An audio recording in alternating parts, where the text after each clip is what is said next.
Anime review video number 22। आज के video में हम जिस एनिमे के ऊपर बात करने वाले हैं उस एनिमे के एपिसोड 1 के ऊपर मैं ऑलरेडी एक वीडियो बना चुका हूं और अगर तुमने वो वीडियो नहीं देखा है तो तुम उसे जाकर देख सकते हो।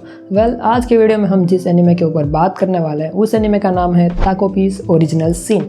अब ये एनिमे जो है वो हाल ही में बहुत ही ज़्यादा फेमस हुई है बिकॉज ऑफ इसके एनिमेशंस एंड इसकी जो स्टोरी लाइन है उसमें जो कांड हुआ है उसी की वजह से। अब अगर तुम पहली बार इस एनिमे का नाम सुन रहे हो और तुमने पहली बार इस एनिमे के एनिमेशन देखे हैं तो तुम्हें लग सकता है कि ये तो डोरेमोन जैसी कोई एनिमे होगी जहाँ पर एक एलियन हमें दिखाया जाता है जो नए नए गैजेट्स देता है एंड हमारी जो मेन कैरेक्टर शिजुका जो है उसकी मदद करता है। लेकिन नहीं, ऐसा नहीं है। इस एनिमे के भले ही एनिमेशन डोरेमोन की तरह लग सकते हैं लेकिन ये एनिमे डोरेमोन से बहुत ही ज़्यादा डार्क एंड डिप्रेसिंग है। तो मैंने इस एनिमे के 6 के 6 एपिसोड देख लिए हैं एंड उसका जो 6वां एपिसोड है वो मैंने रिसेंटली अभी देखा। हालांकि मैं थोड़ा लेट हो चुका था क्योंकि जब मैंने SMF पार्ट 3 जो वीडियो अपलोड किया था उसी दिन इसका आखिरी एपिसोड आया है एंड मैं नहीं चाहता था कि SMF की वीडियो लेट हो जाए तो मैं इसका रिव्यू थोड़ा सा लेट में बना रहा हूँ। ये एनिमे जो है वो बहुत ही ज़्यादा ब्यूटीफुल एनिमे है। हाँ, अभी मैंने कुछ मिनट पहले बोला कि ये एनिमे डार्क एंड डिप्रेसिंग है एंड अभी मैं बोल रहा हूँ कि ये एनिमे बहुत ही ज़्यादा ब्यूटीफुल है। इसमें कंफ्यूज होने की बात नहीं है। बेशक ये एनिमे डार्क एंड डिप्रेसिंग है एंड ब्यूटीफुल से मेरा मतलब जो है ये एनिमे जो हमें चीज़ सिखाती है या फिर इसकी जिस हिसाब से एंडिंग हुई है वो बहुत ही ज़्यादा वेल डिज़र्विंग एंडिंग है एंड इसी की वजह से मैं इस एनिमे को बहुत ही ज़्यादा ब्यूटीफुल बोल रहा हूँ। ये जो एनिमे है वो मेनली हमारे 4 कैरेक्टर के ऊपर ही रहने वाली है। सबसे पहले हमारे जो main 3 character Shizuka, Marina and Azuma, ये तीनों के तीनों जो स्टूडेंट्स होते हैं 4th ग्रेड स्टूडेंट है और इन तीनों की लाइफ में कुछ ना कुछ अनबन हो रखी है अपने पेरेंट्स के साथ या फिर इन लोगों के घर में कुछ ऐसा इन्वायरमेंट है जिसकी वजह से ये जो है वो अपनी ज़िंदगी को ज़्यादा फोकस नहीं कर पा रहे, ना वो खुश रह पा रहे हैं एंड उन्हें काइंडा मेंटल टॉर्चर मिल रहा है। वहीं दूसरी तरफ हम देखते हैं एक एलियन जिसका नाम है ताकोपी जो कि एक हैप्पी प्लैनेट से आया है अर्थ में दूसरे लोगों के बारे में जानने के लिए। वो दूसरे लोगों को हैप्पी करना चाहता है। वो सबसे पहले मिलता है शिजुका से एंड वो दिखता है कि शिजुका बहुत ही ज़्यादा ऐसे कहूँ तो डिप्रेस हो चुकी है। उसको लोग क्लास में बुली करते हैं तो वो उसे अपने गैजेट्स देता है ताकि शिजुका खुश हो सके।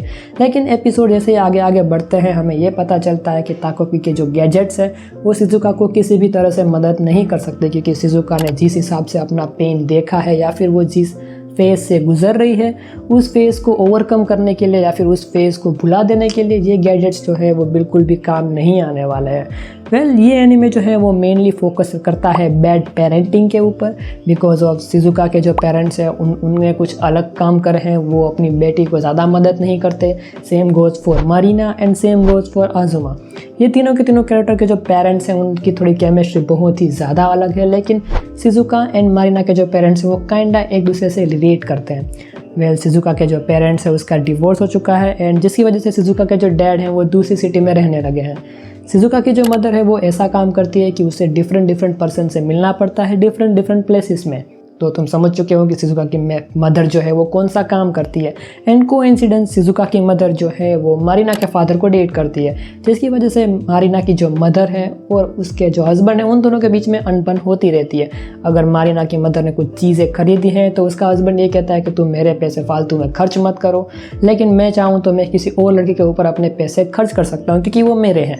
एंड इसी की वजह से हमारी मारिना की जो मदर है वो अपने हस्बैंड को कुछ ज़्यादा बोल नहीं पाती। उसका हस्बैंड जो है वो मारिना के मदर के ऊपर अपना गुस्सा उतार देता है। मारिना की मदर जो है वो मारिना के ऊपर अपना गुस्सा उतारती है, फिर वो चाहे उसे वर्बली हो या फिर फिजिकली मार कर, लेकिन अपना गुस्सा वो अपनी बेटी के ऊपर उतारती है।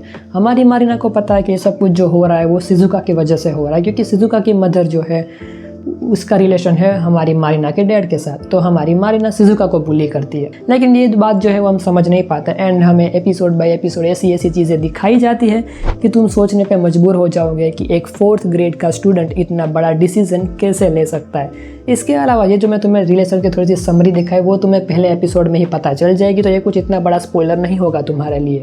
लेकिन इस एनिमे का जो एक्सपेक्ट है वो मुझे बहुत ही ज़्यादा अच्छा लगा कि सबसे पहले अगर तुम ये जो तीनों कैरेक्टर्स हैं हम इन तीनों कैरेक्टर्स के पर्सपेक्टिव देखते हैं जैसे जैसे हम एपिसोड देखते हैं। सबसे पहले शिजुका का हम पर्सपेक्टिव देखते हैं कि उसकी लाइफ में क्या चल रहा है, बाद में मारिना का एंड एट द एंड अजुमा का भी हम देखते हैं। अगर तुम सबसे पहले शिजुका का पर्सपेक्टिव देखोगे तो तुम्हें सिंपैथी फील होगी। तुम शिजुका के लिए तुम्हें बुरा लगेगा कि भाई इस लड़के के साथ बहुत बुरा हो रहा है, ये इतना सब कुछ डिजर्व नहीं करती है।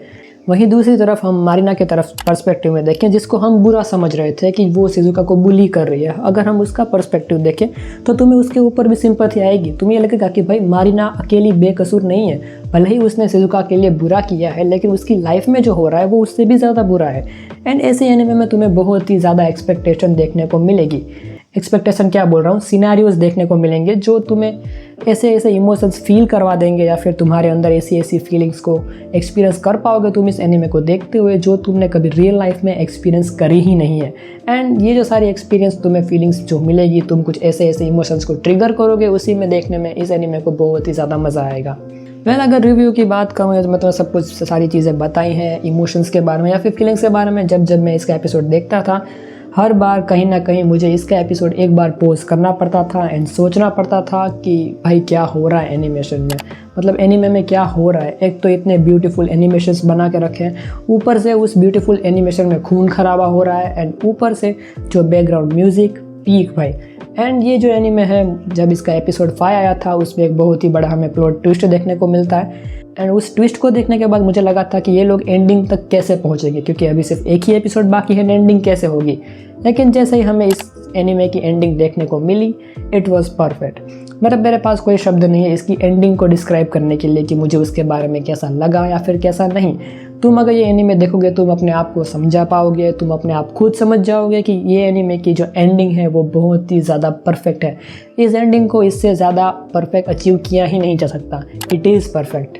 तो यार गाइस, आज के रिव्यू के लिए बस इतना ही। मैं तुम्हें यही कहना चाहूँगा कि अगर तुम्हारे पास थोड़ा सा भी टाइम है तो एक नई एनिमे ट्राई करो जिसका नाम है ताको पीस ओरिजिनल सिन। अब मैंने ये भी सुना है कि ये एनिमे जो है वो बहुत ही ज़्यादा ओवर हाइप हो चुकी है, क्योंकि जिस जॉनरा से ये एनिमे बिलोंग करती है उस जॉनरा की बहुत ऐसी मांगास हैं जो इससे भी ज़्यादा पॉपुलर है, लेकिन उसको एनिमे अडेप्टेशन नहीं मिल पाई, जिसकी वजह से उसको किसी ने देखा नहीं या फिर किसी ने, बहुत ही कम लोगों ने वो सारी मांगास पढ़ी हैं। अगर मुझे ऐसी कोई नई मांगा मिलेगी तो हम अपने चैनल पे ज़रूर कवर करेंगे। बाकी मेरे लिए ये एनिमे तो बहुत ही ज़्यादा परफेक्ट थी, एंड ये एनिमे डिजर्व करती है anime of the year award title में नॉमिनेट होने के लिए। ये तो मैं ये भी चाहता हूँ कि ये एनिमे ऑफ द ईयर का टाइटल जीत भी जाए। बहुत ही ज़्यादा अच्छी एनिमे है।